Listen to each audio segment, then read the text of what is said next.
Bismillahirrahmanirrahim. Assalamualaikum warahmatullahi wabarakatuh dan salam sejahtera. Seperti biasa, seperti di mesyuarat harian biasa, pihak PDRM akan melaporkan mengenai tindakan mereka bagi memastikan pematuhan ini dapat ditingkatkan lagi. PDRM bersama dengan Angkatan Tentera Malaysia telah mengadakan sebanyak 737 sekatan jalan raya dan melakukan pemeriksaan ke atas 403,336 kenderaan. Mereka juga melakukan sebanyak 25,614 pemeriksaan mengejut, iaitu sebanyak di antaranya adalah 4,564 di premis tertentu. Semalam, seramai 483 individu telah pun dituduh di mahkamah. Dari segi sekatan jalan raya dan lain-lain pemeriksaan, pihak polis telah pun menahan seramai 524 individu kerana melanggar PKP, di mana 451 direman dan 73 dijamin. Jika kita lihat dari segi perbandingan, tangkapan 2 April adalah 524 berbanding dengan tangkapan pada 1 April adalah seramai 562 orang. Jadi terdapat penurunan sebanyak 6% dari segi tangkapan ataupun penahanan. Semalam, sewaktu saya membuat kenyataan media di sini, penurunan sebanyak 3.2%. Hari ini meningkat kepada 6.8%. Saya amat berharap supaya tren penurunan ini berterusan. Yang saya sebutkan semalam bahawa pematuhan daripada rakyat kita semakin meningkat. Jadi inilah sesuatu perkara yang kita anggap mengembirakan, dan saya harap ianya akan berterusan. Dari segi sanitasi awam, ianya berterusan, dan sejak 27 Mac sehingga semalam sebanyak 371 kawasan telah pun dinyah cemar.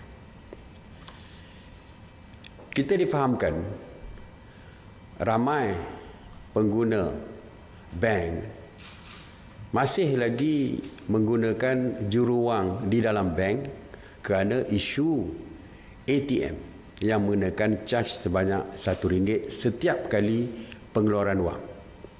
Oleh itu, melalui Kementerian Keuangan, kerajaan telah pun memutuskan bahawa semua institusi perbankan dan PayNet akan mengecualikan caj RM1 bagi pengeluaran wang di semua mesin ATM yang menggunakan merangkaian MAPS.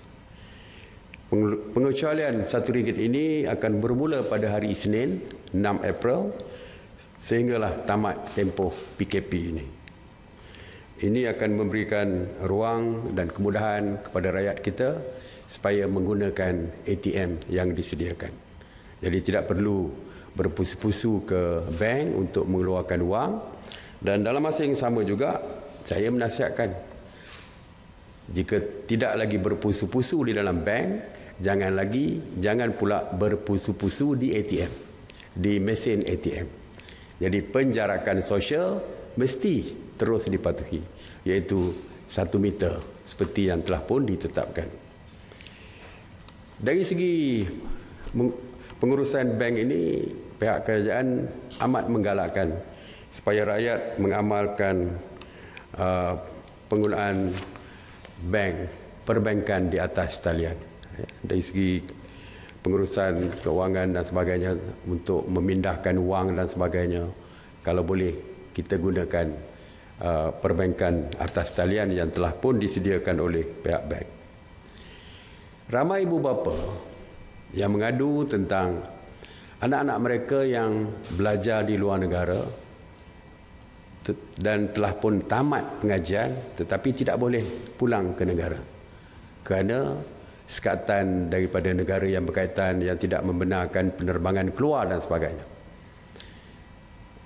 Pihak kerajaan telah bersetuju melalui penaja-penaja mereka seperti MARA, JPA, KPT dan Petronas biasanya yang menjadi penaja kepada pelajar-pelajar ini.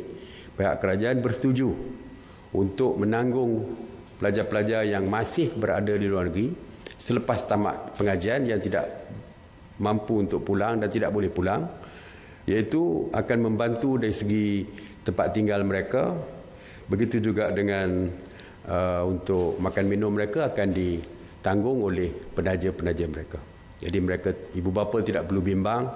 Ramai mengatakan anak mereka dah sepatutnya pulang, jadi keuangan mereka tidak mampu untuk membayar sewa rumah, untuk membeli makanan dan sebagainya. Maka kerajaan melalui penaja-penaja ini akan membantu mereka dari segi tempat tinggal dan juga makanan dan sebagainya. Semalam ada berita yang mengatakan pekerja Bangladesh tidak ada makanan. Jadi kerajaan kita adalah kerajaan yang bertanggungjawab. Sesiapa saja berada di dalam negara pastinya akan dibantu. Walaupun kita telah pun bersetuju bahawa setiap kedutaan negara asing ini mesti mengambil tanggungjawab untuk memastikan rakyat mereka mendapat bantuan yang sewajarnya. Dan mereka perlu, walaupun mereka perlu melapor kepada Jawatankuasa Pengurusan Bencana Daerah jika terdapat warga mereka di daerah-daerah. Dan jika berada di Kuala Lumpur, mereka boleh terus menghubungi Crisis Management Center ataupun CMC di bawah kawal selia di BKL. Jadi isu yang berkaitan dengan warga asing perlu diambil tanggungjawab oleh kedutaan masing-masing dan kita akan membantu menyelaraskan apa yang mereka perlu lakukan. Pusat pengurusan kuarantin telah pun dibuka. Hari ini bermulalah kuarantin wajib bagi rakyat kita ataupun warga yang pulang daripada luar negara. Ramai yang bertanya di manakah tempatnya tersebut. Tuan-tuan boleh mencarinya di laman Susawang ataupun website AGC, alamatnya agc.gov.my. Jadi sesiapa saja yang ingin mendapatkan kepastian di mana pusat-pusat tersebut boleh melihat ataupun merujuk kepada website daripada AGC ini. Bagi penumpang-penumpang dari Sabah dan Sarawak, mereka tidak perlu untuk keluar dan masuk ke pusat kuarantin yang disediakan oleh kerajaan di Kuala Lumpur ataupun di sekitar. Mereka yang pulang daripada luar negara dengan pesawat akan turun untuk transit di KLIA dan selepas itu akan meneruskan penerbangan ke Sabah dan Sarawak. Kita membenarkan. Walau bagaimanapun, mereka akan dikuarantin di Sabah dan Sarawak. Saya difahamkan, dimaklumkan oleh mesyuarat tadi bahawa polisi yang dibuat oleh kerajaan negeri Sabah dan Sarawak, mana-mana rakyat mereka yang pulang dari luar termasuk daripada Semenanjung akan dikuarantinkan. Jadi sebab itulah kita membenarkan mereka untuk pulang bersama dengan pesawat penumpang-penumpang pesawat ke Sabah dan Sarawak kerana mereka akan dikuarantin di negeri masing-masing.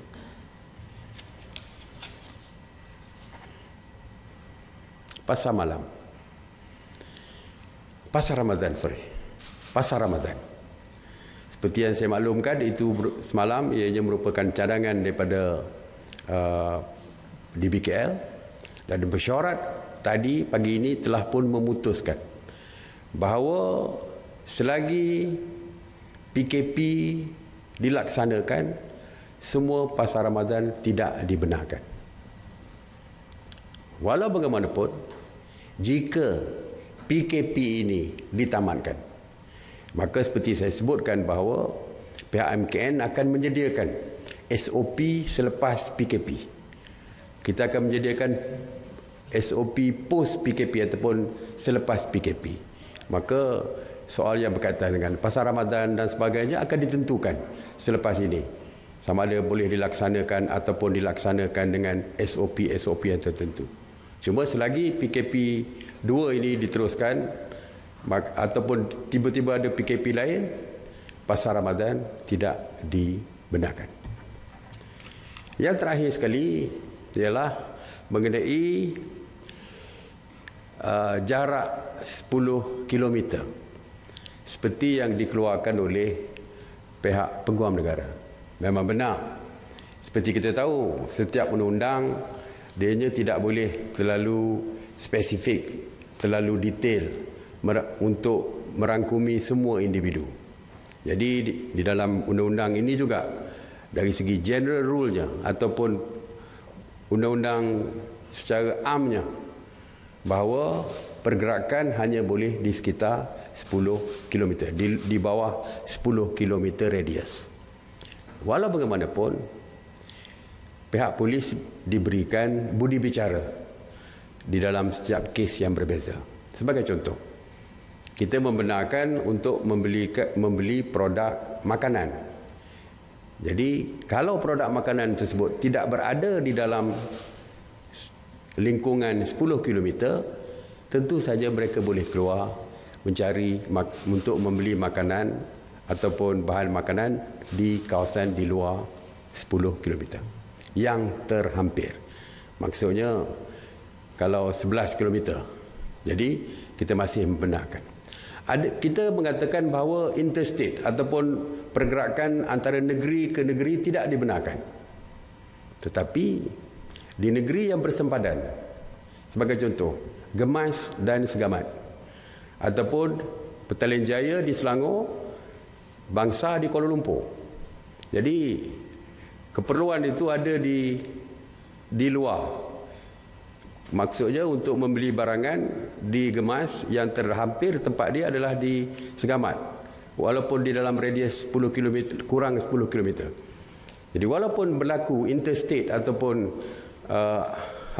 perjalanan antara negeri ke negeri, pihak polis juga diberikan kuasa budi bicara untuk mempertimbangkan isu ini.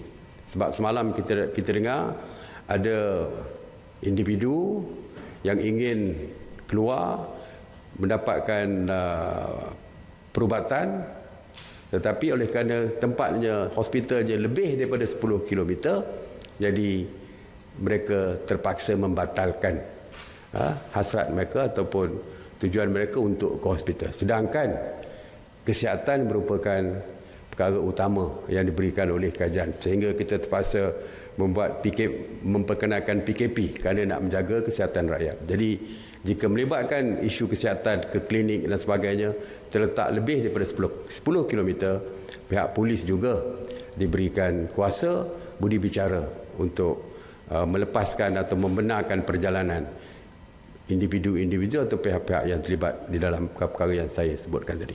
Jadi walaupun kita ada peraturan 10 km, bukan ianya mesti satu kemestian yang tidak boleh ada kelonggaran. Kita telah pun memberikan kelonggaran kepada pihak polis untuk menggunakan budi bicara.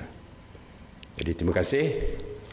Sekali lagi saya menyeru pada rakyat, patuhi semua peraturan, tinggal di dalam rumah dan patuhilah segala peraturan-peraturan yang telah pun diumumkan oleh Kementerian Kesihatan. Stay home, stay safe. Terima kasih. Assalamualaikum warahmatullahi wabarakatuh. Soalan? Datuk Seri, tadi Datuk Seri sebut pasal isu warga asing dan Datuk Seri mention pasal pekerja asing daripada Bangladesh. Tapi adakah bantuan yang kerajaan akan tawarkan ni termasuk kepada pekerja asing daripada negara lain? Semua. Saya sebut tadi bahawa semua pekerja asing adalah di bawah tanggungjawab kedutaan mereka. Tak kira lah Bangladesh ke, warga Indonesia ke, warga Nepal ke, tak kira. Mereka ada kedutaan di sini, jadi mereka perlu bertanggungjawab kepada rakyat mereka. Dan kita akan membantu dari segi mungkin pengurusan pembelian makanan dan sebagainya, mungkin kita boleh lakukan untuk membantu mereka. Selain pada warga asing, Datuk Seri, berkenaan dengan refugee, apa situasi sekarang? Sama. Refugee pun sama.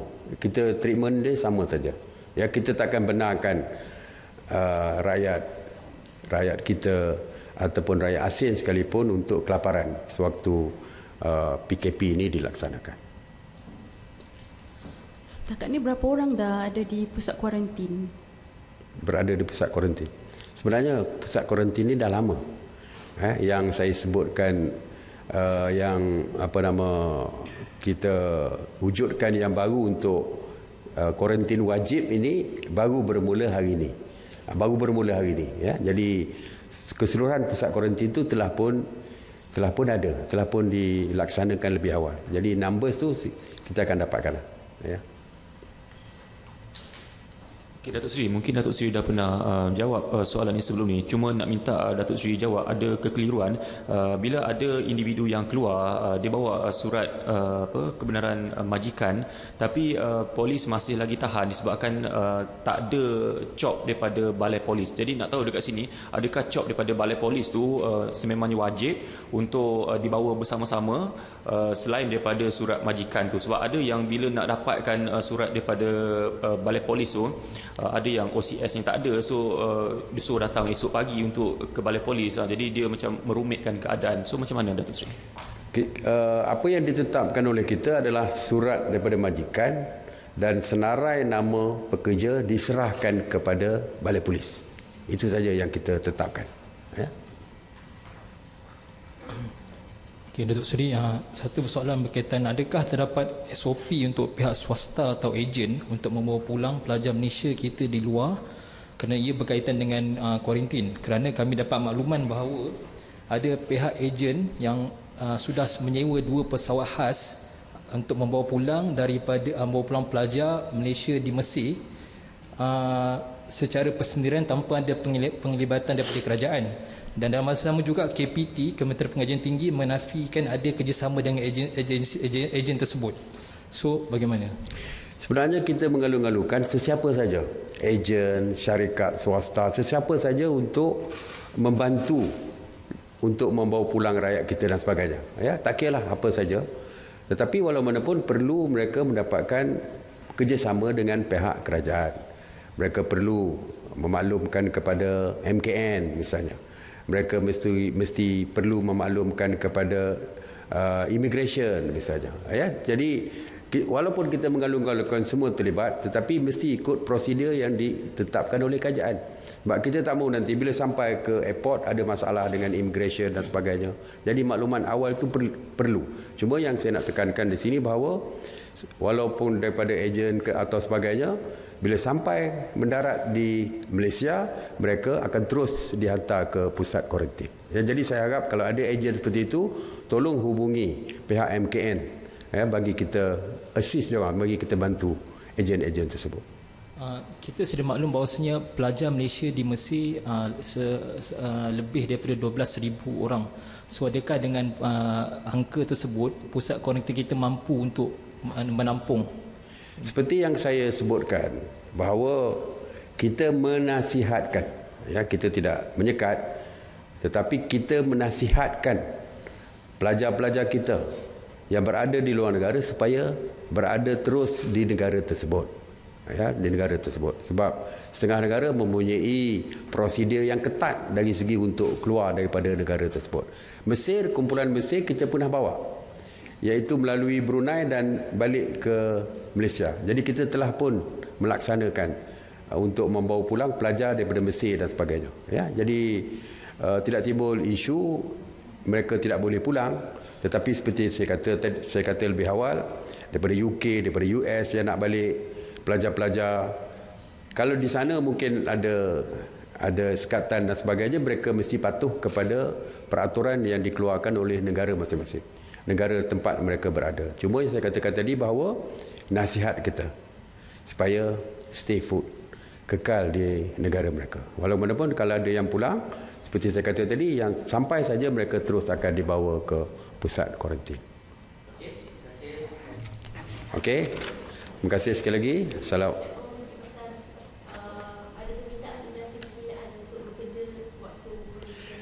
Tak apa, tadi mesyuarat pertama jawatan kuasa kabinet mengenai menyeimbangkan antara keperluan kesihatan dan ekonomi telah pun bermesyuarat tadi, dan kita akan mengadakan mesyuarat sekali lagi pada hari Ahad, dan selepas itu mesyuarat khas kabinet akan membincangkan perkara ini.